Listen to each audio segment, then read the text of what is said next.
Hello everyone, welcome back movie talk Telugu. మీకోసం thriller drama movie తీసుకొచ్చాను, అదే డిప్లొమాట్. ఈ మూవీ చూసాక నా పరిస్థితి, మనకు ఇండియా వర్సెస్ పాకిస్తాన్ అంటే క్రికెట్ ఒకటే కాదు, మూవీస్ కూడా గుర్తొస్తాయి.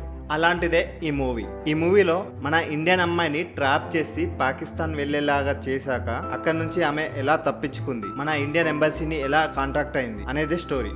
చెప్పడం మర్చిపోయా, ఇది రియల్ స్టోరీ. ప్రతి సీన్ ఇంట్రెస్టింగ్ గా ఉంటుంది, అలాగే ఎంగేజింగ్ గా కూడా ఉంటుంది. నేను ఎక్స్పెక్ట్ చేయలేదు. జాన్ అబ్రహ్మ అంటే మాక్సిమం యాక్షన్ మూవీసే ఉంటాయి, కానీ ఇందులో స్టోరీ కూడా ఉంటుంది. యాక్టింగ్ విషయానికి వస్తే అందరు చాలా బాగా చేశారు. ఒకసారి ఈ మూవీ ట్రై చేయండి, మీకు కూడా నచ్చుతుంది. ఈ మూవీకి నా రేటింగ్ 3.5 అవుట్ ఆఫ్ 5. మీరు ఈ సినిమా చూసిరా? చూస్తే ఎలా ఉందో కమెంట్ చేయండి. ఇలాంటి వీడియోస్ కోసం లైక్ చేయండి. ఇలాంటి మూవీస్ మిస్ అవ్వద్దు అనుకుంటే సబ్స్క్రైబ్ చేసుకోండి.